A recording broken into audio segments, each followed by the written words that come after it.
गुरवे गौरचंद्राय राधिकाय स्तदालय कृष्णाय कृष्णभक्ताय तद्भक्ताय ते नमः।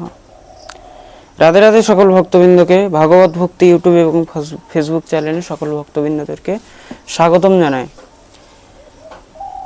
আজকে আমরা চাতুর্মাস্য ব্রত কথা নিয়ে এবং গুরু পূর্ণিমা কবে সেই বিষয় নিয়ে আলোচনা করব। যে শৃঙ্খলায় আমরা বিগত শয়নী মানে দেব শয়নী একাদশী মাহাত্ম্য শ্রবণ করেছিলাম।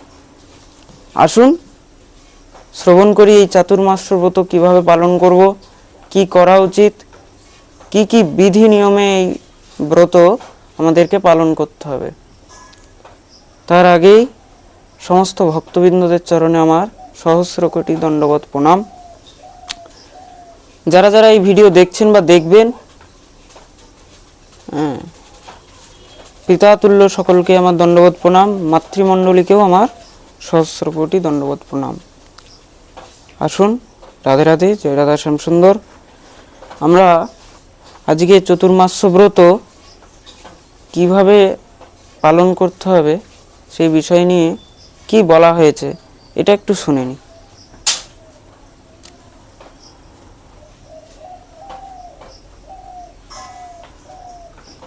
এখানে উপদেশ করছেন, খুব মন দিয়ে শুনবে। হে যুধিষ্ঠির, এই শয়ন একাদশী থেকেই কিন্তু চাতুর্মাস্য ব্রত আরম্ভ হয়।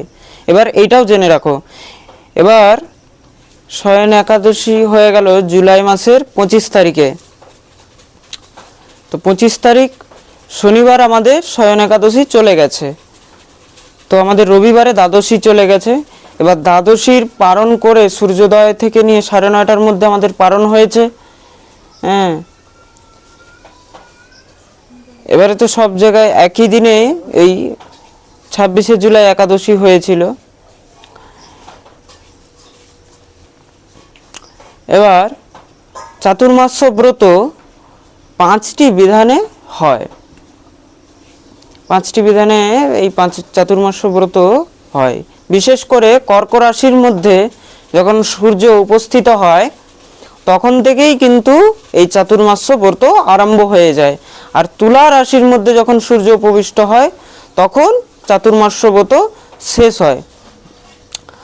আর ভগবান শ্রীহরি যখন জাগ্রত থাকেন আর সেটাকে তখন উত্থান একাদশী বলা হয়, বা তখন তাকে দেব উত্থান একাদশীও বলা হয়। খুব মন দিয়ে শুনবে। তো এই প্রকার এই শয়ন একাদশী থেকে চাতুর্মাস্য ব্রত আরম্ভ হয়। এখন অনেকেরই প্রশ্ন ছিল, মহারাজজি যে চাতুর্মাস্য ব্রত কিভাবে করা উচিত বা কি করব, কি কি করা উচিত। আর চাতুর্মাস্য ব্রত এটার জন্য আলাদা আলাদা বিধানে আলাদা আলাদা জায়গায় আলাদা আলাদাভাবে বর্ণন রয়েছে। তো এই চাতুর্মাস্য ব্রত 5টি দিন থেকে আরম্ভ হয়, একাদশী থেকে, দ্বাদশী থেকে, পূর্ণিমা থেকে, এবং অনেকে অষ্টমী থেকেও এই চাতুর্মাস্য ব্রত আরম্ভ করে।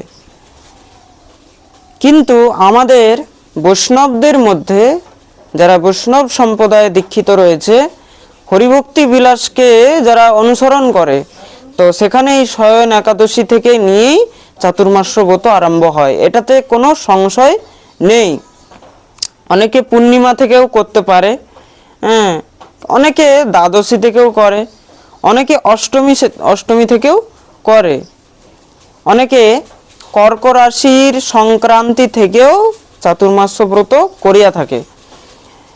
কিন্তু বেশি এদিকে ওইদিকে না চিন্তন করে একদম বৈষ্ণবদেরকে একমাত্র শয়ন একাদশী থেকেই চতুর্মাস্য ব্রত আরম্ভ করা উচিত। দ্বিতীয় আর কোনো তিথি, কোনো নক্ষত্র এসবের মধ্যে বেশি চক্করে পড়া উচিত নয়। এখন চাতুর্মাস্য ব্রত আরম্ভ করবেন কি করে, তার বিধি কি, তার জন্য এখানে ভগবান বর্ণন করছেন। সর্বপ্রথম ভগবানকে এই একাদশীর দিন শয়ন করাবে। যে যেই দেবদেবীর পুজো করেন, বিশেষ করে এখানে ভগবান হরি আর হর, বিশেষ করে হরি মানে বিষ্ণু, হর মানে মহাদেব, বিষ্ণু বিগ্রহ, কৃষ্ণ বিগ্রহ ইত্যাদি নিত্য শয়ন দিই, সেইভাবেই এই দিন শয়ন দেওয়া উচিত। এই যে অনেকে ভাববে যে মহারাজজি শয়ন দেওয়া হলো, এটাকে কি সেই 4 মাস পরেই তুলতে হবে? না, শয়ন দেবে, শয়ন দিয়ে এই দুটো মন্ত্র বলবেন। শয়নের সময় এই দুটি মন্ত্র বলবেন। সাইস্তস্তুম ঋষিকেশঃ পূজয়িত্বা শ্রয়াশ্রহ প্রসাদম পুরুদেবেশ লক্ষ্ম্যা সহ জনাপদনা সত্যেতি চ জগন্নাথ জগৎ সত্যম চরাচরম বিবুদ্ধে তৈবুদ্ধেতম জগৎ সর্বম চ চরাচরম। তো ভগবানকে এই দুটি মন্ত্র বলে, হে ঋষিকেশ, মা লক্ষ্মীর সহিত আমি তোমাকে বন্দন করলাম, আমি তোমাকে পুজো করলাম। ভগবানকে যথা নিজের উপাসনা পদ্ধতি দিয়ে নিজের সামর্থ্য অনুসারে পুজো অর্চন ইত্যাদি ষোড়শ উপচারেও, ভগবানের পূজা ষোড়শ উপচারেও হয়, পঞ্চ উপচারেও হয়, আর ষড় উপচারেও হয়। ধূপ দীপ নৈবেদ্য পুষ্প ইত্যাদি, বস্ত্র ইত্যাদি, তো বা যেভাবে ভগবানের পুজো হয় এইভাবেও পুজো করে ভগবানকে শয়ন দিতে। আর শয়নের সময় এই দুটি মন্ত্র ভগবানের সামনে জপ করতে হবে, একবারই বলতে হয়, বারবার নয়। এইভাবে এই প্রকার ভগবানকে শয়ন দিলেন। তৎপশ্চাৎ প্রাতঃকাল ভগবানকে যখন আবার জাগ্রত করবেন, তখন বিধি বিধান দিয়ে ভগবানের সমস্ত সব নিয়ম নিষ্ঠা আদি দিয়ে সেবা পূজা করবেন, ভগবানের সেবা পূজা করবেন। নিত্য প্রতি ঠাকুর মন্দিরে জল দিয়ে ভালো করে পরিষ্কার করবেন, ধোবেন। যদি কাঁচা থাকে সেখানে গোবর দিয়ে লেপন করা উচিত, আর না হলে দুয়ারে একটু গোবর নিত্য লেপন করে দেওয়া উচিত। আর সুন্দর করে বিষ্ণু মন্দিরের চারদিকে লতা পাতা ইত্যাদি দিয়ে এসব রং টং দিয়ে বানালেন, তাতে ভগবান শ্রীহরি আরও প্রসন্ন হন। এগুলো সব স্পষ্টরূপে লেখা রয়েছে।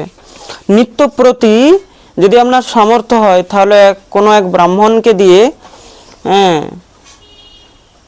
যেই ভগবান বিষ্ণুর প্রসাদী ভগবানকে যা নৈবেদ্য ভোগ লাগানো হয় সেইগুলো তাকে প্রদান করবে, সেই দক্ষিণা প্রদান করবে তাকে। যদি প্রত্যেক দিন পারো পঞ্চামৃত দিয়েও তুমি অভিষেক করাতে পারো। পঞ্চামৃত কি? দুগ্ধ, ঘৃত, মধু আর শর্করা। ভগবানকে চাতুর্মাস্যর মধ্যে শ্রীহরিকে যারা এই পঞ্চামৃত দ্বারা যারা অভিষেক করে, সাক্ষাৎ তারা বিষ্ণুরূপ হয়ে এই সংসারের মধ্যে অক্ষয় সুখ ভোগ করে এবং পরবর্তী সময়ে তারা পরমধাম গমন করিয়া থাকে, বৈকুণ্ঠে নিবাস করেন। আর চাতুর্মাস্যর মধ্যে কি কি দান করা উচিত? অনেকেই বলে, জিজ্ঞাসা করে যে কি দান করা উচিত। সুবর্ণ মানে সোনা, সুবর্ণ মানে হলো সোনা। আর নারকেল বলতে যেটার মধ্যে জল থাকবে। ভূমিদান, তার সঙ্গে অন্নদান, বস্ত্রদান, তুলসী দান। চাতুর্মাস্যের মধ্যে তুলসী দানেরও অনেক মহিমা রয়েছে। আপনি কোনো মন্দিরে গেলেন, কোথাও গিয়ে কাউকে শ্রীহরির নিমিত্তে তুলসী দান করতে পারবেন। আর এই দানগুলো কোথায় করা উচিত? ব্রাহ্মণকে বা নিজের শ্রী গুরুদেবকে বা কোনো মন্দির দেবালয়ের মধ্যেই করা উচিত।